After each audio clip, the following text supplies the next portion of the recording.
Gracias por escuchar los podcasts de Radio Nacional. Acceda a todos los programas en rtv.es/a la carta.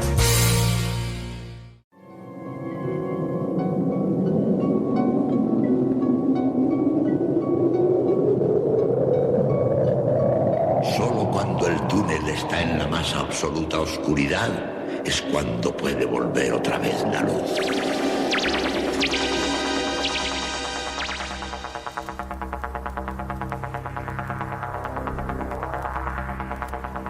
Estás entrando en el espacio en blanco.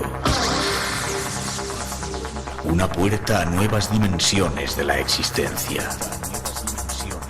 Una nueva perspectiva sobre la realidad. Espacio en blanco.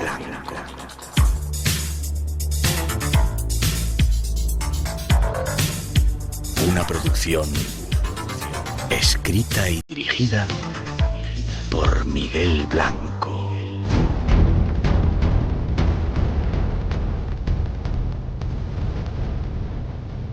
Hola, buenas madrugadas. Llegamos, abrimos el espacio en blanco hacia ese mundo de misterios que aquí nos espera. Luego que ya hacemos en directo, bueno, son las 2:07, 1:07 en las Islas Canarias, desde el estudio 101 de la Casa de la Radio, con los saludos de todo el equipo que se encarga de realizar el programa. Esta noche la parte técnica, Rubén de Felipe y Pedro López, Rosa Rodríguez en la locución y producción, Natalia Sotillos en la realización y coordinación, y este que os habla, Miguel Blanco, para todos nosotros. Un placer estar aquí, conectando con vosotros en esa multitud de lugares que nos escucháis en este planeta azul nuestro. Gracias por ello. Ya sabéis, si queréis conectar con nosotros, tenemos redes sociales y esta noche hay premios. Estos son nuestros medios de contacto. El teléfono gratuito del directo 900-137-137. Nuestro email espacioenblanco@rtv.es. El WhatsApp 633 50 50 11. Y si deseas unirte a nosotros en las redes sociales, Facebook, Instagram y Twitter, teclea eBlanco Radio. Te esperamos. Conecta con nosotros. Redes que controlan en Barcelona Ramón Álvarez y en Sevilla Antonio Baena. Ya sabéis, esperando vuestras comunicaciones y con premios esta noche también. Ya tenemos todo listo, casi todo listo. Nos falta tan solo daros una pista de lo que va el programa de hoy. Ahí va.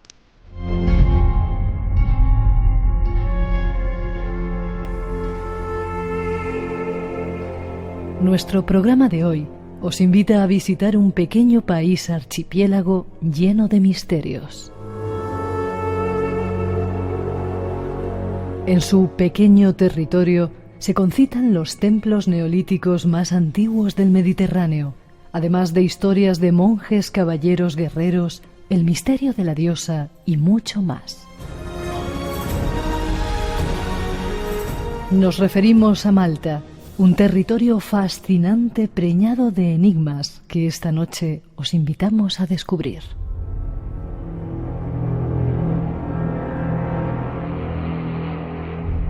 Seguiremos rindiendo tributo a una mujer que anduvo junto a una leyenda. Conoceremos algunas de sus experiencias y entraremos junto a ella en ese universo del misterio que nos fascina.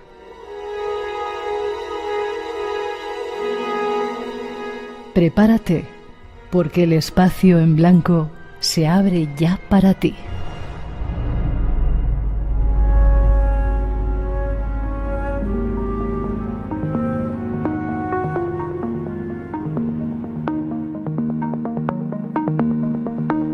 Ahí están nuestros argumentos de esta noche. Antes de nada comentaros, teníamos previsto hacer otro tema y lo habíamos anunciado ya en redes sociales, pero algunos imprevistos nos impiden hacerlo y cambiamos de tema, y para ello vendrá seguramente la semana que viene lo que habíamos preparado.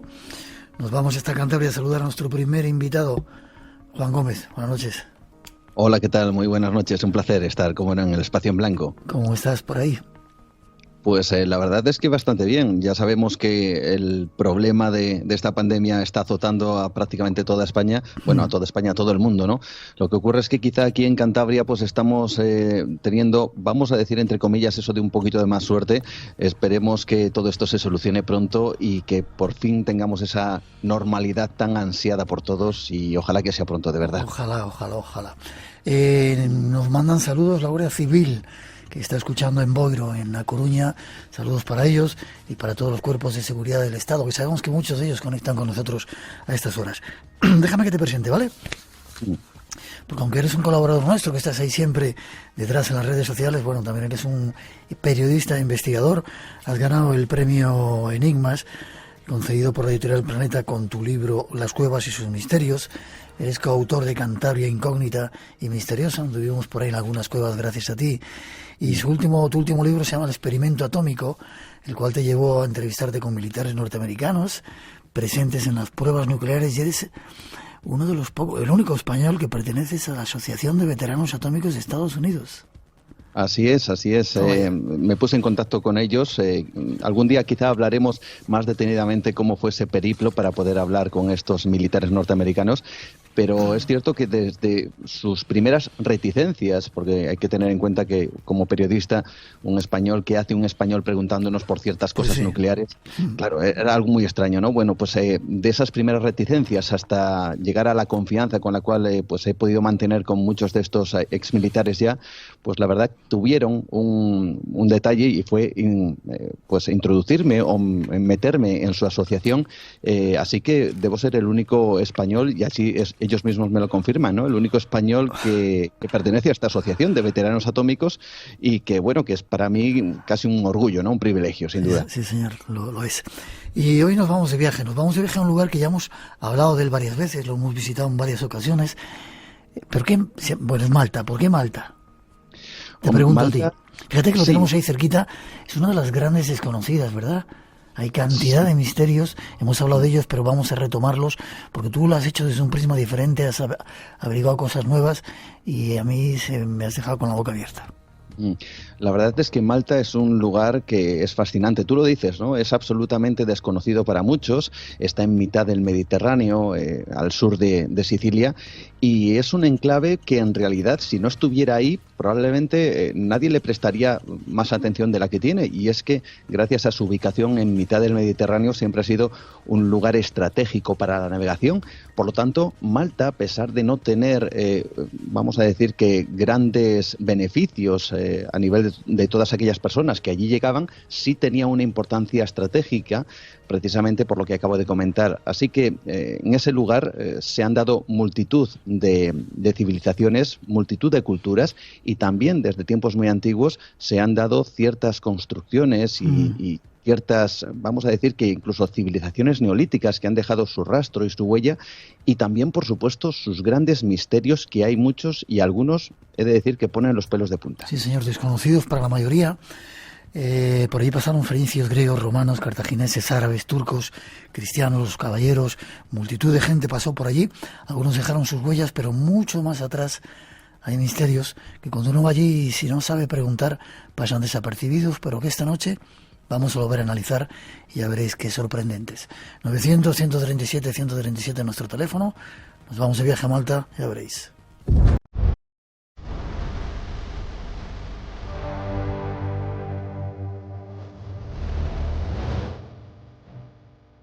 El archipiélago maltés encierra grandes enigmas. Uno de los más inquietantes tiene que ver con su pasado prehistórico. En la isla de Malta se encuentran los monumentos de piedra en pie más antiguos del mundo. Son templos megalíticos que estaban ahí 2000 años antes de que se construyeran las pirámides de Egipto y que hablan de una cultura perdida en el tiempo. Fueron orientados a las estrellas y erigidos con bloques de piedra de enormes dimensiones. Así nos lo cuentan nuestros compañeros de Cuarto Milenio. ¿Cómo pudieron levantar esos enormes monolitos de 50 toneladas? El aspecto grandioso de los templos nos está hablando de una cultura muy avanzada tecnológicamente. La arqueología propone el uso de piedras esféricas a modo de rodamientos para mover los enormes bloques. Otros, siguiendo el relato de una tradición milenaria, nos hablan de gigantes. Se trata de templos que desarrollaron el culto a lo femenino, con una arquitectura muy singular, pues tienen forma de mujer. Sin duda están dedicados a la diosa de la fertilidad, ya que en ellos se han encontrado estatuillas que representan una figura femenina opulenta. Pero la civilización que construyó estos templos y rindió estos cultos desapareció sin dejar rastro en el siglo XXV a.C., legándonos uno de los mayores enigmas arqueológicos de Europa. ¿Qué oculto secreto guardan estas piedras? Nuestro invitado nos cuenta. Increíble, ¿verdad? Las historias que uno puede encontrar en Malta, ¿verdad, Juan? Por supuesto que sí, historias totalmente alucinantes y muchas de ellas desconocidas. Es cierto que hay muchos misterios, que se ha hablado ya de ellos, pero la verdad es que estos templos, a pesar de que se ha escrito mucho, se han elaborado infinidad de reportajes, ha habido muchos investigadores que han estado o hemos estado allí, sin embargo representan muchísimos enigmas porque no sabemos en realidad, y esto es algo importante, si realmente son templos o no. Eso lo vamos a intentar descubrir más adelante, pero la verdad es que tenemos que tener en cuenta que cada vez que horadamos el suelo, cada vez que encontramos una construcción antigua y esta nos parece extraña, siempre tendemos a pensar que eso que estamos viendo es un templo, es un lugar de culto, de oración, donde se hace o se practica cierto ritual, pero ¿y si no es eso precisamente lo que tenemos en Malta? Bueno, pues puede que haya pistas acerca de todas estas cuestiones. Vale. Es cierto. Perdona, sí, no te quiero cortar. No. Sí. No, es cierto lo que comentamos, ¿no? Lo que se oía en la introducción magnífica. Tienen forma de mujer, incluso hay quien afirma que pudiera tener una forma de trébol, por cierto, muy similares a las otras construcciones que se encuentran, por ejemplo, en las Islas Orcadas.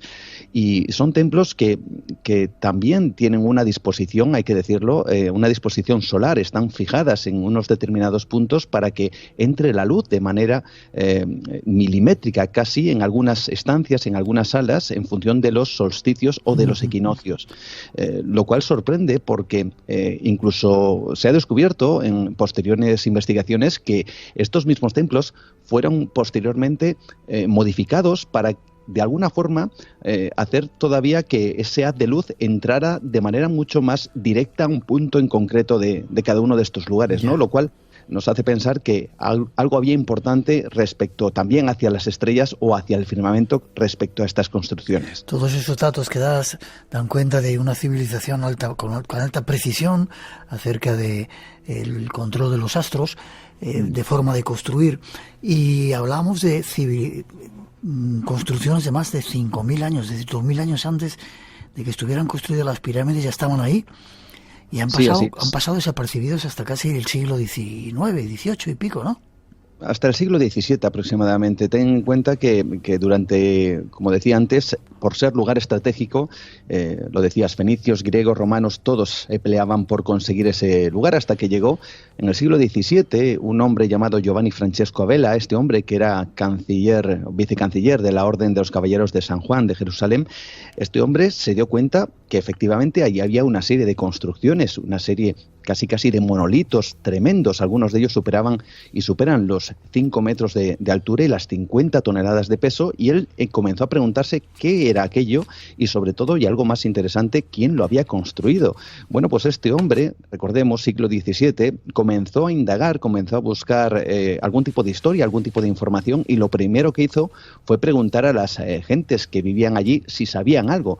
Y estas gentes, estas personas que evidentemente no habían vivido en la época en donde se construyeron estos templos, solo acertaban a contar ciertas leyendas, y estas leyendas daban por cierto que quien había construido aquellos templos habían sido gigantes, porque quién sino que gigantes habrían sido los que hubieran podido erigir esas inmensas moles de piedra. De hecho, El propio Giovanni Francisco Abela bautizó uno de estos templos como Gigantilla, precisamente haciendo esa similitud con la palabra gigante.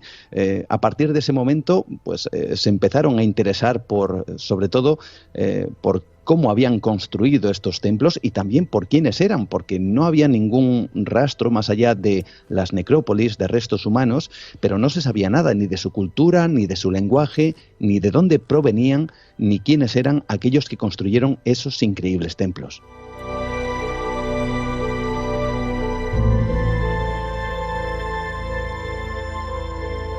Grandes megalitos, piedras de 50 toneladas, 4 metros de altura, y como comentaba Maika D'Antonio, que para nosotros la vamos a escuchar en un momentito, nos acordamos ahora de ella, nuestra embajadora allí, decía que excavabas en cualquier lugar, ella es arqueóloga también, y encontrabas restos de esa antigua civilización desconocida.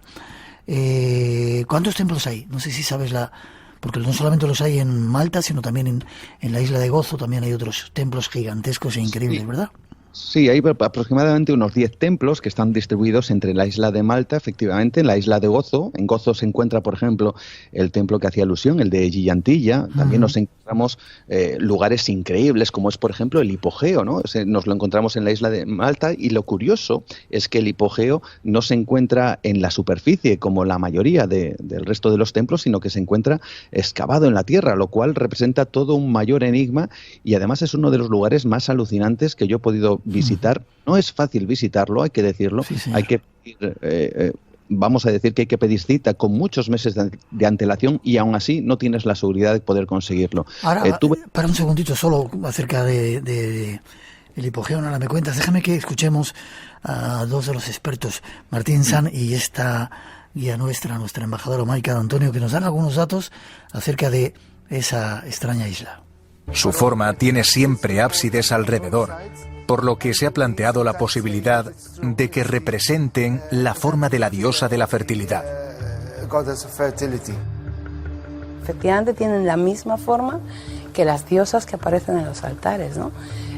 Lo que sería así la forma externa. Entonces, bueno, de alguna forma entras al templo y sales del templo como si fuera un nacimiento. Curioso, ¿verdad? Que esos templos o lo que fuera tenían esa forma de mujer con esa pinta que tiene esa misma estatua de la durmiente, y como decía Maika, parece que tenían o servían para hacer extraños rituales dentro.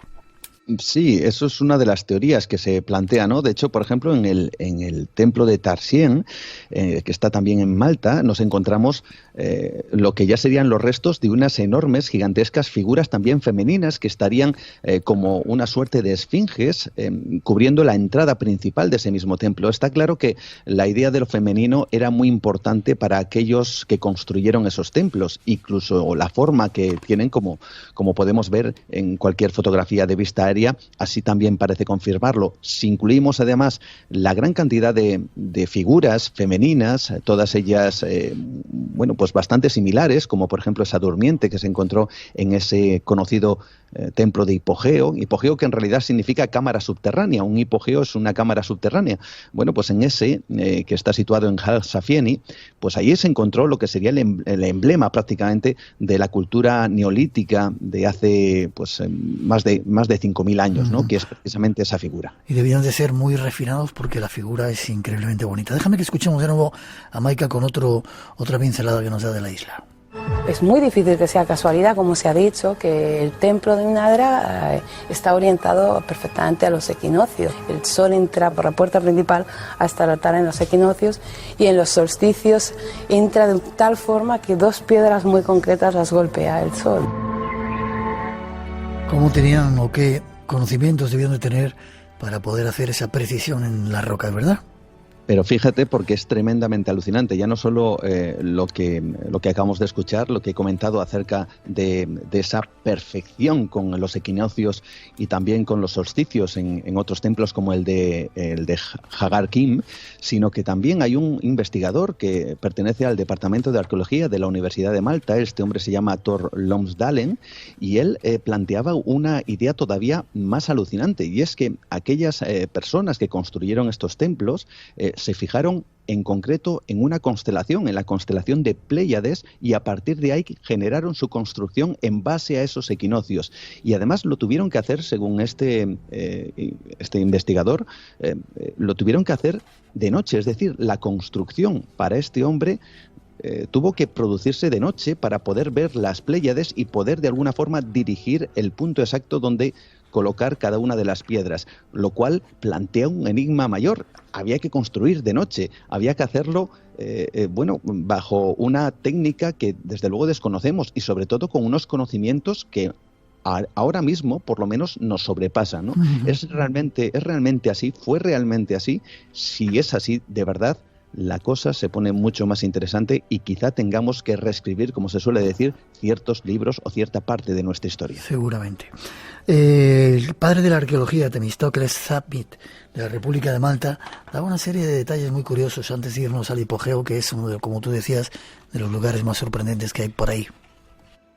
Sí, Temístocles Thamit o Temi Thamit, como también se le conoce, es el padre de la arqueología en Malta. Este hombre, además luego su hija consiguió heredar, digamos, ese culto y ese gusto por la arqueología, y este hombre hablaba de los templos de una forma muy particular y muy peculiar, y se preguntaba ciertas cosas. La primera de ellas era por qué utilizaban esas enormes piedras, por qué esos grandes monolitos, que sin duda alguna representaba un gran esfuerzo el poder manejarlos y el poder trasladarlos y llevarlos hasta el lugar correspondiente. Él se preguntaba por qué no habían utilizado piedras más pequeñas, más manejables, capaces de llevarlas de un lado a otro, seguramente que de manera mucho más sencilla.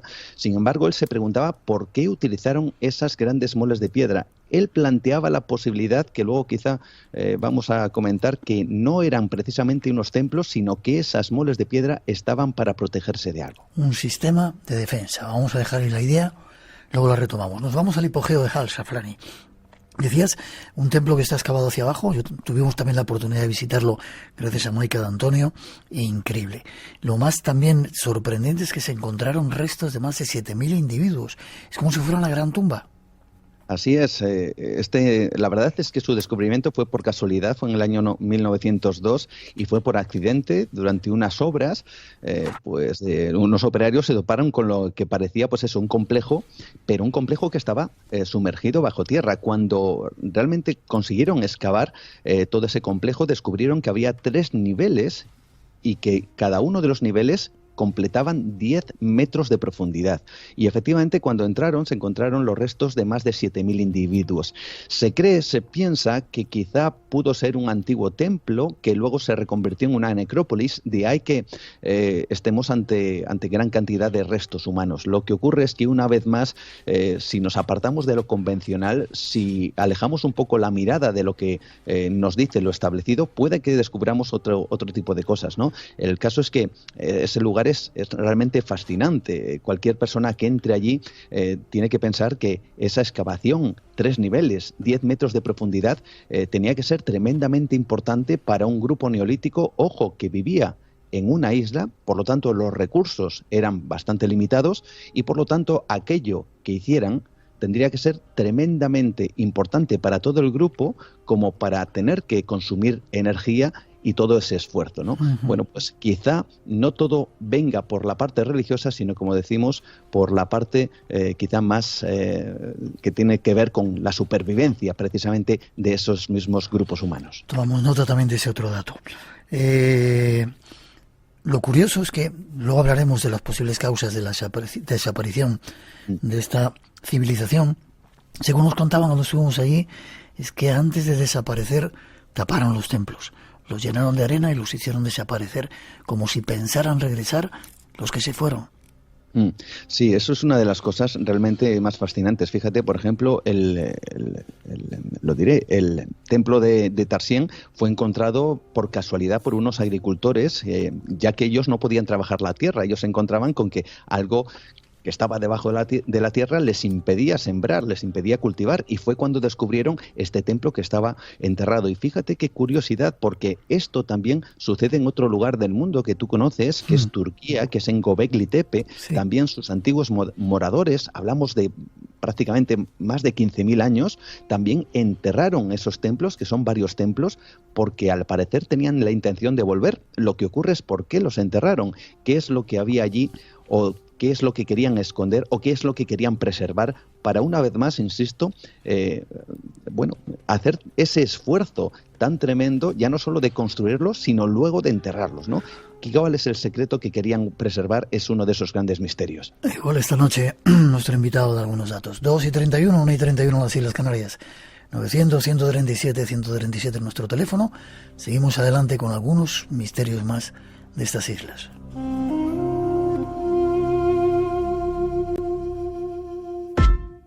Radio Nacional de España. Somos tu radio. El 26 de enero de 1905 se descubrió en Sudáfrica el diamante más grande del mundo, con más de 3.000 quilates, el Cullinan. Memoria de Delfín. Por eso esta semana hablamos de diamantes. Con Arturo Martín Lafuente. No se lo pierdan. Los domingos a medianoche, las 11 en Canarias. Y recuerda, Entre dos luces, de martes a viernes a las 3 de la madrugada. Radio Nacional de España.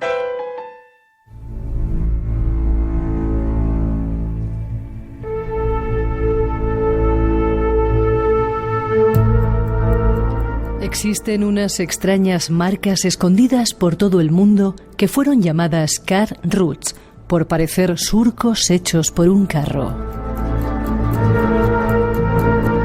Uno de los lugares donde se pueden observar es en la isla de Malta.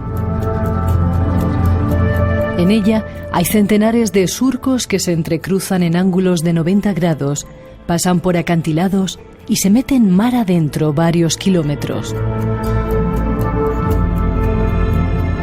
Los car roots son una serie de surcos o caminos de profundidad y ancho variable que recorren casi todos los rincones de la orografía del archipiélago maltés, sin mucho orden ni concierto. La teoría de que estos surcos fueron creados por el paso continuado de carros o algún otro medio de transporte, como trineos, no es más que una hipótesis. En la actualidad nadie ha podido resolver el misterio. No se sabe para qué sirven y quiénes los construyeron. ¿Quién pudo hacer hace 10.000 años estas marcas? ¿Para qué sirven estas líneas y cómo las hicieron bajo el mar? ¿Está relacionado con las leyendas de los continentes perdidos y otras civilizaciones? Busquemos más respuestas. Sí, hay cosas intrigantes, otra de ellas son estos car roots, ¿verdad? Juan, déjame que te diga, yo he estado como 6 veces en Malta, visitando Malta. Hasta el segundo, no sé si fue el segundo o el tercer viaje, no me enteré que estaban estos car roots allí y pude verlos, porque preguntaba y nadie sabía nada. Están escondiditos y sin embargo son un misterio que te vuelve loco y vuelve loca la ciencia, ¿verdad? Sin duda alguna, la ciencia, la historia, la arqueología y prácticamente a todo el que se ponga por delante intente dar una explicación. Fíjate hasta qué punto es misterioso que en el propio Museo de La Valeta, en el propio Museo de Historia, cuando uno entra, vamos a decir, en la sección donde se habla de los car roots, ¿sabes lo que te encuentras nada más entrar en esa sala? Dime. Pues un interrogante, pero un interrogante real, es decir, han puesto un interrogante y justo debajo pues un emplazamiento similar a un car root, ¿no? Lo que nos indica que precisamente los propios historiadores y los propios que llevan el Museo de Historia en La Valeta, en Malta, no saben determinar qué es, ni por qué se hicieron, ni cuándo se hicieron, ni mucho menos cómo se hicieron. Y este es uno de los grandes misterios. Hay teorías, evidentemente, al respecto que podemos comentar. Unas de ellas hace referencia, por ejemplo, al hecho, lo hemos escuchado, que si estos car roots son caminos que facilitaban el transporte, por ejemplo, de los grandes megalitos hacia los templos. Lo que ocurre es que tenemos que pensar que cuando hablamos de huellas de carro, automáticamente uno piensa en la rueda. Sin embargo, si acertamos a que las dataciones que estiman son correctas, entre 10.000 y 7.000 años, tenemos que pensar que la rueda no se inventó, según nos cuentan la historia o lo oficial, hace unos 4.500 años. Por lo tanto, estaríamos fuera de esa línea de tiempo en donde la rueda existía. Por lo tanto, se especuló que esos carros, en vez de llevar ruedas, llevarían una suerte de esquíes y que esas marcas las hubiera dejado precisamente en esa piedra caliza el peso de los propios megalitos. Lo que ocurre es que aquí hay varias preguntas, ¿no? Y es el hecho de que si realmente eso es así, ¿por qué, por ejemplo, estos carruts, estas líneas, no llegan a los emplazamientos arqueológicos? ¿Por qué terminan en acantilados? ¿Por qué aparecen en zonas donde no existe ningún tipo de cantera, ni siquiera piedra para trabajar? Y lo más interesante, ¿por qué incluso algunos de ellos se adentran en el mar Mediterráneo como si su camino fuera a las profundidades del mar, ¿no? Todo esto nos lleva a un absoluto misterio, porque incluso si esto fuera así, si fueran carros, si fueran esquíes, estos tendrían que ir paralelos.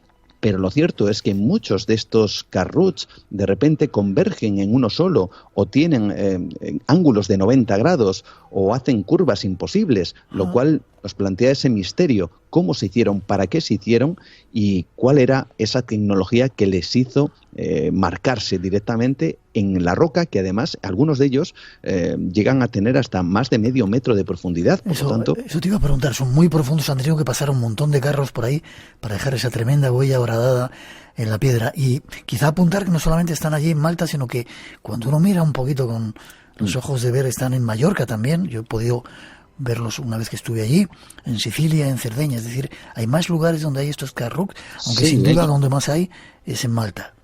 Sí, hay muchos más. Ahí, por ejemplo, también los hay en Libia, en Francia, también hay en Grecia, pero también en otras islas, como la isla de Terceira, en las Azores. Incluso cuentan que puede haber incluso en Pompeya, nada más y nada menos. Pero el caso es que todo esto solo alimenta el misterio de quiénes eran aquellos constructores de este tipo de surcos en la Tierra. Hay que tener en cuenta además una cosa, y es lo que yo comentaba antes sobre esos surcos que entran en el agua. Claro, esto plantea todavía un mayor dilema, porque para construir esos surcos lo que no tenía que haber era precisamente eso, agua. Es decir, el mar Mediterráneo no tenía que estar como supuestamente estaba hace 7.000 años. Por lo tanto, lo que se hizo en una investigación fue dar marcha atrás en el tiempo para intentar averiguar en qué momento ese lugar donde están marcados los surcos no estaba inundado por agua. Bueno, pues hay que plantear algo que es un total imposible. Según los expertos, tendríamos que retroceder entre 10.000, 20.000 o incluso 50.000 años antes de Cristo para poder comprender que toda esa zona donde están marcados estos surcos no estaba inundado. Por lo tanto, estaríamos hablando de una civilización de hace 20.000, 30.000, 40.000 años. Bueno, la verdad es que se nos escapa absolutamente, ¿no? Si queréis apuntar a un misterio extraño en nuestro mundo, este es uno de ellos, los carruts. Lo vais a poder ver alguna fotografía en nuestras redes sociales. 2:39, 1:39 las Islas Canarias. Damos un paso más misterios de estas islas. En Radio Nacional tenemos las noches más llenas de misterio de la radio. Adelante, disfrútalas. Estás en Espacio en Blanco, con Miguel Blanco, en Radio Nacional de España.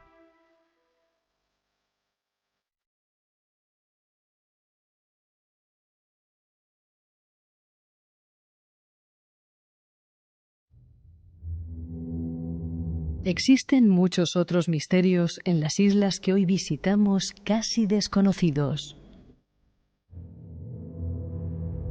Uno de ellos es la presencia de extraños y terroríficos monstruos.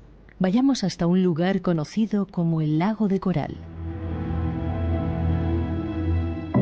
En aquel lugar, en el año 1642, se vio un monstruo marino horrible y aterrador que había quedado varado en la arena. Había muerto o había sido arrojado por una tormenta. Su cuerpo era largo con grandes aletas y su boca tenía 2 terribles filas de dientes. Quien relata esto es el comendador Giovanni Francesco Abela, que afirmaría que una de estas criaturas llegó a quedar varada en las costas de Melilla, ante el estupor de quienes la observaron. ¿Monstruos gigantes en la isla? Busquemos más datos. Te mandan saludos desde Toluca del Lerdo, en Ciudad de México, desde París, que están escuchando el programa, desde República Dominicana, infinidad de lugares en España, para que lo sepas, Juan, ¿vale? Fenomenal, cómo me alegro. Bueno, hay muchos misterios, no sé si nos va a dar tiempo a tocar todos, estaríamos en la iglesia, evidentemente los misterios de los caballeros de la Orden de San Juan, la maldición de un pueblo que hay por ahí, pero vamos con los animales extraños y quizá con el mito del dragón. ¿Está relacionado con Malta? Sí, el dragón la verdad es que está relacionado con Malta. De hecho, en la propia bandera de Malta, la oficial, nos encontramos a San Jorge con el dragón, ¿no? Esto hace una referencia en el momento en donde, bueno, más bien hace un homenaje a la resistencia que tuvieron las islas frente a los bombardeos que en la Segunda Guerra Mundial produjeron o realizaron los alemanes e italianos precisamente en ese mismo lugar. Así que como resistieron, pues pusieron ese emblema, ¿no? El emblema de San Jorge. Lo que ocurre es que más allá de este emblema sí es cierto que hay historias que hacen referencia a un miedo atroz que desde hace muchos siglos, por lo menos desde lo que se tiene documentado, el siglo XVII, ya se habla de la aparición de ciertos personajes, algunos de ellos con características terroríficas. Se ha nombrado uno en esa introducción realmente especial, ¿no? Que es lo que comentaba Francisco Giovanni Albella, precisamente con esa criatura que al parecer queda varada en esa costa. Pero, por ejemplo, el 15 de diciembre ya se recogía del año 1608, donde se decía que numerosas personas habían visto una suerte de dragón de 7 cabezas, el cual además profería gritos y aullidos terribles, y además lo hacía en una zona muy concreta, en la zona de San Julián, que es una localidad situada al noroeste de la isla principal de Malta, y además es una zona pues muy turística. Bueno, pues esto hizo que un biólogo maltés, un hombre llamado Stefan Mischut, quisiera hacer una investigación al respecto. Es decir, él había recogido gran cantidad de historias sobre estos dragones o estos mitos de ciertas incluso serpientes gigantescas que estarían por la zona, y él quiso averiguar qué había de cierto en ello. Así que desde su punto de vista comenzó a hablar con los vecinos de la zona y sorprendentemente le contaron que sí, que efectivamente oían aullidos, oían gritos debajo de sus casas, como si efectivamente hubiera alguna especie de serpiente enorme, una criatura formidable que desde luego les producía un terrible pánico, ¿no? Este hombre incluso llegó a entrar en una cueva, la llamada cueva de Dragonara o la cueva del dragón, y en donde él descubrió una serie de huecos, de cavernas que conectaban directamente además con una bahía, que es la bahía de San Jorge, curiosamente, la bahía de San Jorge. Bueno, pues este hombre al final lo que llegó a la conclusión es que esa galería de cuevas que terminaban en la bahía y que lógicamente también lo que hacía el agua del mar con las olas era presionar el aire que se acumulaba en esas galerías, pues esa presión del aire lo que haría sería un efecto como de aullidos, de sonidos, que provocaría el miedo y el pánico de los vecinos. Lo que ocurre es que, claro, hay descripciones que nos llevan a lo alucinante, ¿no? Como por ejemplo, en la descripción de Malta, es un tratado del siglo XVII, ya se hacía referencia, por ejemplo, a la existencia pues, de una criatura insólita y que era tremendamente similar a una serpiente, y además que sería la causante de la desaparición de varias personas en ese punto. O sea, ya no estaríamos hablando de un fenómeno natural explicable, sino que estaríamos hablando de una descripción real de una criatura tremendamente extraordinaria y temible.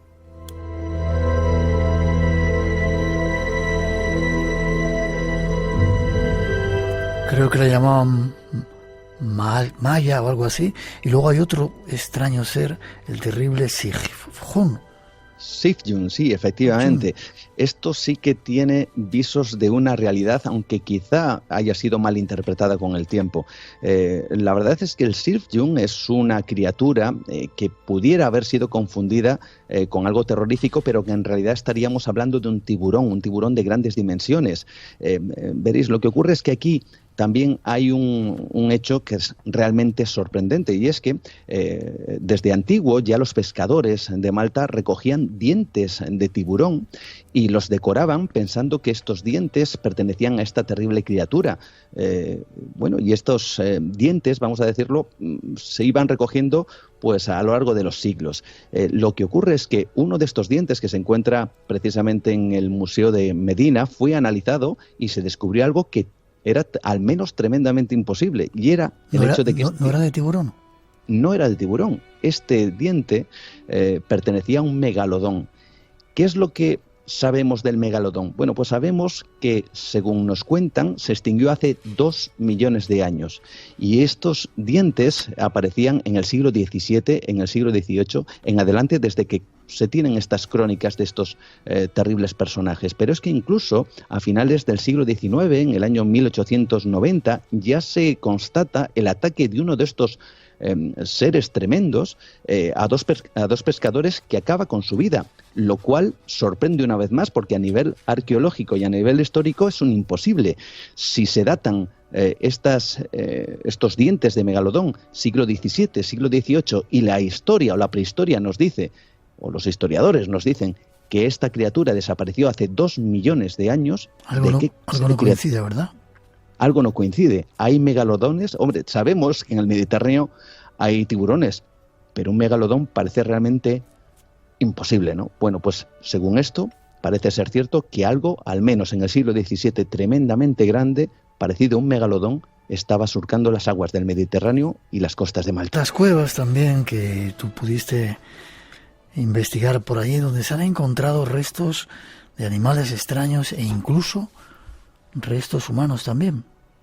Sí, hay varias cuevas. Una de ellas es quizá la más desconcertante. Se llama la cueva de Gardalam.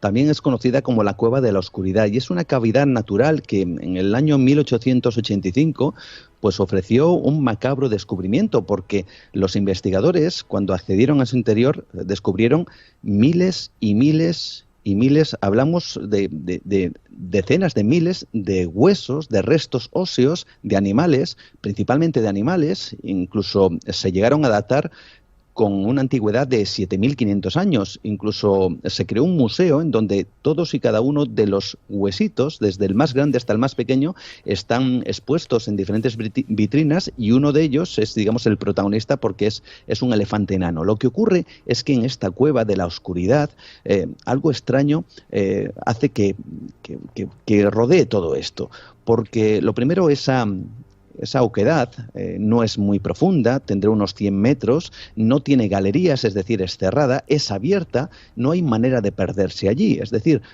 la teoría posible o factible de que estos animales hubieran entrado, se hubieran perdido y hubieran fallecido allí, como ocurre en alguna ocasión, pues esto no tiene cabida.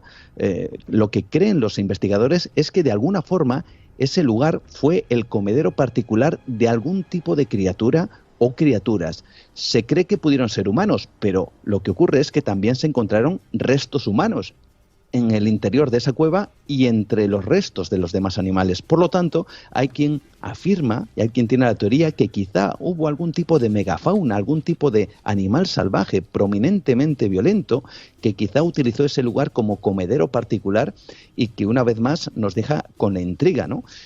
¿Quién era o qué era ese ser o esa criatura que albergó esa cueva de la oscuridad, Gardalam, y que acabó con la vida de tantos y tantos animales? Desde luego, esto representa uno de esos enigmas que a día de hoy están por desvelar. El lugar es increíble, el lugar es fascinante, se puede visitar el museo, donde vemos toda la cantidad de restos, huesos que allí se encontraron, y la verdad es que uno no tiene palabras.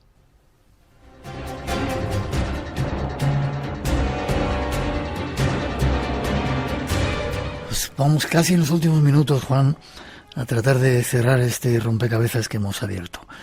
Has hablado de animales, has hablado de una civilización que tapa los templos y se va. ¿Cuáles serían las teorías de la desaparición de esa extraña civilización desconocida, más antigua que las pirámides, que creó o edificó templos los más antiguos, al menos de Europa? ¿Cuáles serían? Sí, la verdad es que ese es el gran enigma.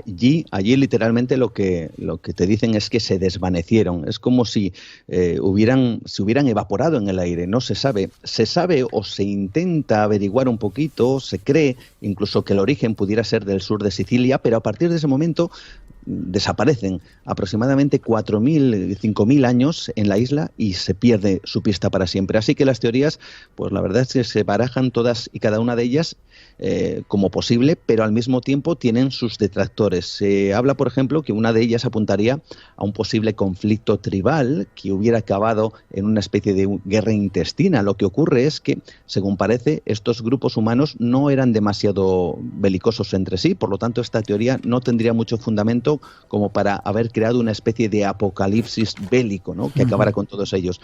También se habla, por ejemplo, de una hambruna que pudiera haber diezmado a toda la población, pero tampoco se han encontrado restos arqueológicos que indiquen esto. También se ha hablado de una pandemia, evidentemente, de una enfermedad a gran escala, pero nos encontramos también con la laguna de no saber exactamente si eso es así, porque no tenemos vestigios, no tenemos pruebas. También incluso se ha llegado a hablar de una especie de catástrofe natural a gran escala, incluso se llegó a comentar que quizá un tsunami que hubiera arrasado literalmente todas las islas, acabado de un golpe con la vida de aquellas personas, de aquellos grupos humanos que construyeron esos templos. Y por supuesto, y esto tampoco hay que olvidarlo, no hay quien está dispuesto a descartar la idea de que estos personajes pues fueran abducidos o llevados por seres extraterrestres o desaparecidos en un vórtice temporal. En realidad cualquier cosa vale, porque en realidad solo sabemos que se desvanecieron y no dejaron huella de quién eran, ni cuál era su cultura, ni su lenguaje, ni mucho menos cómo hicieron lo que hicieron, esos templos, esos Karrut y todo lo que hemos contado esta noche. Ya, pero lo curioso, Juan, es que si desaparecieron de repente, no les daría tiempo a tapar los templos. Ahí hay algo raro, ¿verdad? Sí, hay algo raro, pero fíjate, por ejemplo, en las Islas Ahorcadas, esto lo hemos comentado en alguna ocasión, antes de desaparecer, que también lo hicieron de manera misteriosa, hicieron ciertos rituales en donde incluso quemaron sus propias construcciones. Es decir, antes de desaparecer, parece que tuvieron como una especie de pulsión por destruir o por tapar aquellos lugares en donde vivían o aquellas construcciones que habían realizado y luego desaparecer para siempre. Y esto es algo que ha ocurrido, como digo, en las Islas Orcadas con ese mismo, vamos a llamarle modus operandi, igual que por ejemplo en Malta, igual que en Göbekli Tepe en Turquía, pero igual que en otros puntos de la Tierra en donde esta civilización desaparece sin dejar huella. Hablamos de los constructores del famoso Stonehenge, hablamos de los constructores de los grandes monolitos o los menhires de prácticamente toda Europa, incluso del norte de España y de algunas regiones muy concretas. En definitiva, es una civilización que aparece, que tiene una tecnología increíble, que desarrolla unos complejos arquitectónicos bajo unas condiciones que no podemos llegar a explicar y que con lo mismo que consigue ese pico de gran evolución, deciden por su motu propio acabar con todo lo que han construido, enterrarlo y luego desaparecen. ¿Quiénes eran? ¿A dónde fueron? Ese es el gran misterio. Ya, curioso. Nos quedan 2 o 3 minutitos para terminar. Tú y algunos otros investigadores, y lo decías al principio, planteáis que esos supuestos templos tan grandes, con esas piedras tan gigantescas que podrían haber sido construidas, dicen, como por gigantes, quizá no eran tanto como templos, sino como para defenderse de algo de fuera. Sí, esa es una de las ideas, y además que también apuntaba Temith Hamit, el famoso arqueólogo maltés. Lo primero que tenemos que tener en cuenta es que si vemos desde una vista aérea estos templos, descubrimos que tienen unas fortificaciones tremendas, ya no solo en su exterior, sino en su interior. Descubrimos que en esas habitaciones, en esas instancias, estaban separadas por grandes puertas enormes, que todo parece indicar que servían o bien para contener algo o bien para defenderse de algo. Pero fíjate, incluso en el hipogeo, cuando uno entra en el hipogeo, recordemos, 10 metros de profundidad, 3 niveles, y uno, vamos a decir que aparta la vista de lo que el guía te está indicando, descubres que hay zonas ciegas, pasillos que no van a ninguna parte, fosos que se cree que incluso llegaban a tener serpientes, lugares que por ejemplo, bajaban escaleras y caían a plomo 2-3 metros de profundidad. Es decir, aquellas personas que entraban ahí tendrían que conocer cada uno de los recovecos del hipogeo, porque no todo el mundo que entraba seguramente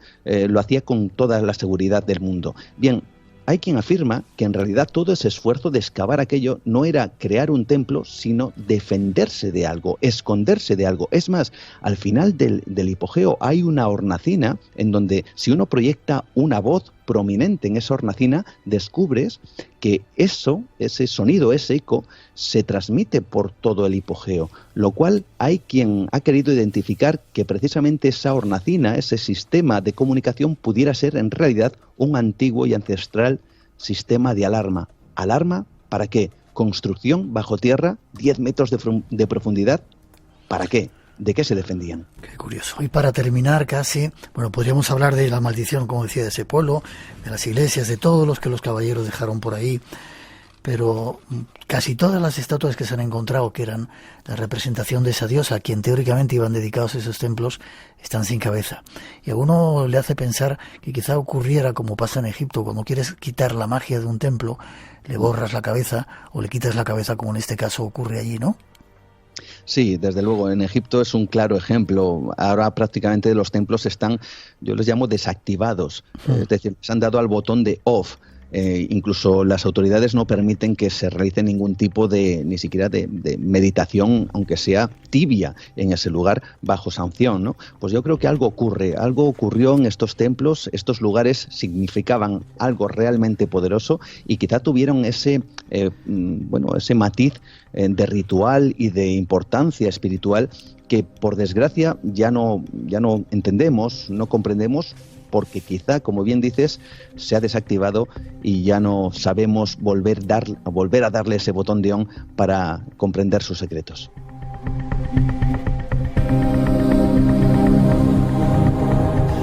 Malta, el archipiélago, un buen lugar. Primero, conocer nuestro país, que hay montones de lugares aquí, y un lugar cerquita para ver cantidad de misterios reunidos en muy poco espacio. Juan Gómez, gracias por haber estado con nosotros. ¿Forma de contacto contigo? Pues forma de contacto muy fácil, a través, por ejemplo, de Facebook, mi perfil, Juan Gómez Ruiz. También, tengo un podcast llamado Nueva Dimensión, y a través de Nueva Dimensión, o mi correo nuevadradio@gmail.com, ahí me podéis encontrar. Y, por supuesto, aquí en Espacio en Blanco, a través de las redes, que estamos semana tras semana pues animando a los oyentes a que escuchen historias como esta y más alucinantes aún. Gracias por haberlo contado y por el trabajo que haces, ¿vale? Un placer. Fuerte abrazo, nos vemos prontito. Seguro. Hasta pronto.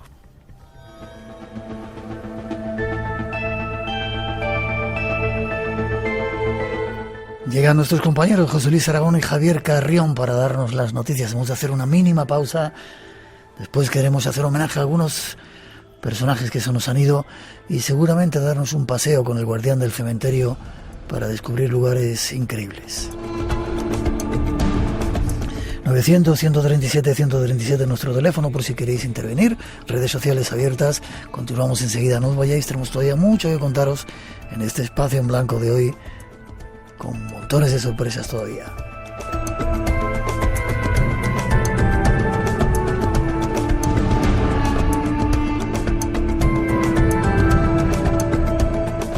Espacio en blanco. Creamos universos sonoros para viajar y soñar hacia el más allá. Con Miguel Blanco, en Radio Nacional de España.